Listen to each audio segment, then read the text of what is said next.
Ya. Assalamualaikum warahmatullahi wabarakatuh. Perkenalkan, nama saya Sigit Purnomo. Saya dari Fakultas Kesehatan, Program Studi Fisioterapi. Saya akan mempresentasikan sejarah bahasa Indonesia. Sejarah bahasa Indonesia.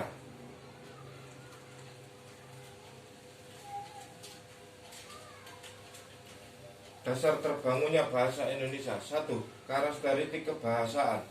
Nusantara adalah sebutan dari Negara Kesatuan Republik Indonesia karena memiliki bentang wilayah dan gugusan pulau-pulau yang dibatasi oleh lautan.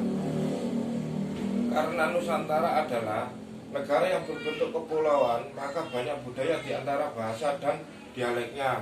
Dari keberagaman bahasa dan dialek tersebut terbentuk karakteristik kebahasaan dari masing-masing wilayah. Wilayah Nusantara berbentuk kepulauan dan dibatasi lautan yang dikenal sebagai negara maritim dengan model perdagangan yang memanfaatkan armada laut sebagai penghubung antar pulau. 2. Proses seleksi bahasa perantara. A. Bahasa perantara yang ideal. Secara alamiah terjadi proses seleksi untuk menetapkan bahasa perantara atau penghubung agar semua kegiatan dan komunikasi berjalan dengan lancar. Ciri-ciri bahasa yang memiliki peluang untuk bisa menjadi bahasa perantara. 1. Bahasa daerah yang adaptif dan mudah dipelajari. 2. Tidak mempunyai stratifikasi sosial bagi penuturnya. 3. Tidak berdasar pada waktu atau saat penggunaan bahasa. Penetapan bahasa Melayu sebagai bahasa perantara. 1. Asal-usul bahasa Melayu berasal dari rumpun bahasa Austronesia. Memperhatikan wilayah geografis, penduduk yang menggunakan bahasa Austronesia adalah Pulau Formosa, Kepulauan Nusantara, Mikronesia, Melanesia, Polinesia, dan Madagaskar. Bangsa Australia bermukim di Taiwan, bekerja sebagai pelaut, bermigrasi ke Filipina, Nusantara, dan ke seluruh Samudra Pasifik, sehingga kemungkinan bahwa asal-usul bahasa Melayu adalah bahasa Austronesia. Klasifikasi bahasa cabang Melayu Polinesia yang disederhanakan oleh Hoek dan Ross tahun 2002. Bahasa Melayu Polinesia Barat Luar atau bahasa Kalimantan Filipina. Bahasa Melayu Polinesia Barat Dalam. Bahasa Melayu Polinesia Inti. Bahasa Melayu Polinesia Timur Tengah. Dari uraian di atas bisa disimpulkan bahwa bahasa Melayu berasal dari rumpun bahasa Austronesia.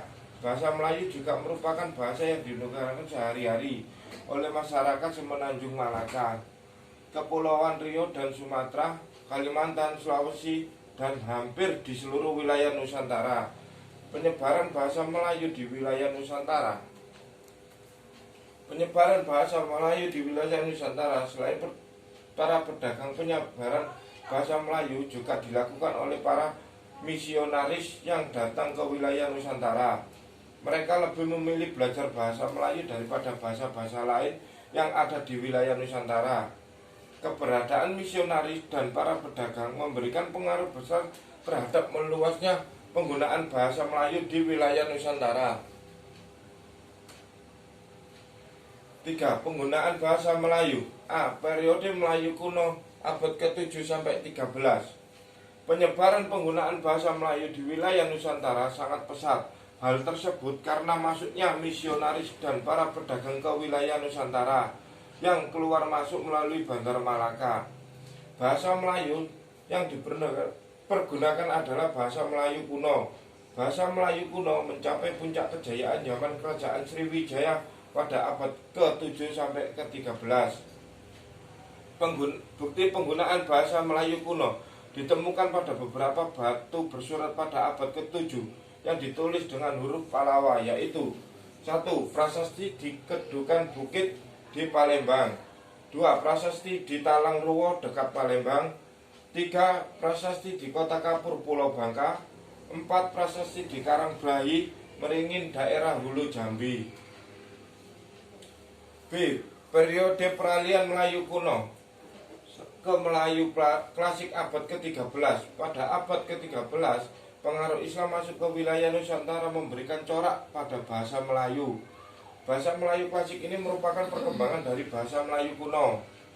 Kedatangan Islam ke tanah Melayu banyak mengubah sistem bahasa Melayu, terutama dari aspek kosakata, tata bahasa, dan sistem penulisan. Penggunaan bahasa Arab juga dapat ditemukan dalam penulisan karya sastra, peraturan perundangan, surat-surat komunikasi antara penguasa-penguasa Nusantara bagian barat yang dikenal dengan istilah bahasa Melayu Arab. Prasasti penting yang dijadikan sebagai bukti masa penggunaan peralihan: 1. Prasasti Pagaroyong di Minangkabau. 2. Prasasti Menyentuja Aceh. 3. Prasasti Kuala Berang di Tengganu. Ketiga prasasti merupakan bukti catatan terakhir bahasa Melayu kuno, karena setelah tahun tersebut muncul kesusastraan Melayu dalam bentuk tulisan. C. Bahasa Melayu klasik akhir abad 13. Kejayaan bahasa Melayu kuno ditandai dengan digunakan bahasa Melayu kuno pada Kerajaan Malaka, Kerajaan Aceh, Kerajaan Jawa Riau. Bahasa Melayu klasik digunakan dalam aktivitas perdagangan dan digunakan sebagai bahasa penyebaran agama Islam di tanah Melayu. Tokoh yang berperan dalam perkembangan bahasa Melayu: 1. Hamzah Fasuri. 2. Samsudin Ar-Rariri. 3. Syekh Nuruddin Al-Singkel. 4. Abdul Rauf Al-Singkel. Ciri-ciri bahasa Melayu klasik: 1. Ayatnya panjang, berulang, berbelit-belit, dan menggunakan struktur ayat pasif. 2. Menggunakan bahasa istana. 3. Banyak menggunakan perdu perkataan dalam kurung pangkal ayat. 4. Banyak menggunakan artikel pun dan lah. 5. Menggunakan aksara Jawa, yaitu huruf yang mengadopsi bahasa Arab dan sudah dapat beberapa huruf tambahan. D. Periode Melayu Madya. Periode Melayu Madya ini ditandai dengan terdesaknya pengaruh Islam oleh pemerintah kolonial Belanda tahun 1850. Karakteristik bahasa Melayu Madya ini adalah kuatnya pengaruh bahasa daerah dan bahasa asing terhadap bahasa Melayu. E. Periode Melayu modern atau baru. Pada periode Melayu baru ditandai dengan standarisasi penggunaan ejaan Latin pada bahasa Melayu yang dilakukan Van Ophuijsen yang ditranskrip pada karyanya Kitab Logat Melayu tahun 1901. 4.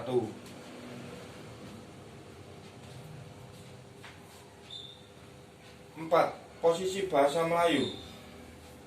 Bahasa Melayu memperoleh posisi penting masa kolonial Hindia Belanda dengan ditetapkan sebagai bahasa kedua pemerintah setelah bahasa Belanda. Pemerintah Hindia Belanda menyadari kebutuhan akan masyarakat pribumi yang terdidik untuk ditetapkan di institusi pemerintah, sehingga bahasa Melayu ditetapkan menjadi bahasa resmi pemerintahan. Setelah bahasa Belanda, pemerintah Hindia Belanda juga memperlakukan politik etis, yaitu pilitis balas budi, yaitu dengan memberikan kesempatan pendidikan pada masyarakat pribumi yang dianggap mampu dengan bahasa Melayu sebagai bahasa pengantar proses pendidikan. Salah satu upaya pemerintah Hindia Belanda untuk mendorong bahasa Melayu agar lebih dikenal dan dipelajari oleh masyarakat adalah pendirian Komisi for the First Lecture, Komisi untuk Bacaan Sekolah Pribumi dan Bacaan Rakyat. Komisi tersebut berubah nama menjadi Balai Pustaka. Sebelum Balai Pustaka berdiri sebagai lembaga penerbitan, terdapat penerbitan yang dikendalikan oleh masyarakat keturunan Tionghoa yang cenderung menggunakan bahasa Melayu. Karakteristik bahasa Melayu pasar diadopsi dari bahasa Melayu komunikasi sehari-hari. Bahasa Melayu pasar lebih menekankan pada aspek praktis kebahasaan yang berlangsung di area perdagangan yang mempertemukan para pedagang dari latar bahasa yang beragam. 5. Keberadaan bahasa Melayu pada awal pergerakan Indonesia. Pada awal masa pergerakan Indonesia, keberadaan bahasa Melayu dianggap sebagai media untuk menggugah semangat nasionalisme, semangat untuk mendorong terbentuknya negara kesatuan yang berdaulat, dan terbebas dari penjajah pemerintah kolonial Belanda. Bahasa Melayu sudah lama digunakan sebagai bahasa perdagangan dan sudah digunakan di seluruh wilayah Nusantara. Telah diformalisasikan menjadi cita-cita bersama untuk mewujudkan identitas negara yang berdaulat melalui bahasa Indonesia. Bahasa Indonesia digunakan sebagai pengikat identitas untuk menyatukan wilayah Nusantara. Semangat nasionalisme yang mengatasnamakan suatu bangsa dapat dibangun melalui ikatan yang menjadikan masyarakat berada dalam suasana hati, sama rasa, dan sama kewajiban. Upaya tersebut diwujudkan dengan berkumpulnya beberapa organisasi pemuda yang menghasilkan petisi Sumpah Pemuda pada tanggal 28 Oktober 1928. Melalui Sumpah Pemuda itulah bahasa Indonesia untuk pertama kali diperkenalkan. Hubungan bahasa Melayu dengan bahasa Indonesia dinyatakan dalam keputusan Kongres Bahasa Indonesia kedua yang berlangsung pada tahun 1954. Pada genealogi bahasa Indonesia berasal dari bahasa Melayu. Dasar bahasa Indonesia adalah bahasa Melayu yang disesuaikan dengan perkembangan masyarakat Indonesia. Posisi dan fungsi bahasa Indonesia. Ketika cita-cita terbentuknya negara berdaulat terwujud melalui proklamasi 17 Agustus 1945, Indonesia segera memposisikan bahasa Indonesia sebagai bahasa negara. Hal tersebut menjadi salah satu bagian dalam konstitusi negara yang dimuat pada pasal 36 UUD 1945. Bahasa negara adalah bahasa Indonesia. Pernyataan tersebut menjadi landasan yuridis bagi penetapan bahasa Indonesia dalam Negara Kesatuan Republik Indonesia. Sekian, terima kasih presentasi saya. Wassalamualaikum warahmatullahi wabarakatuh.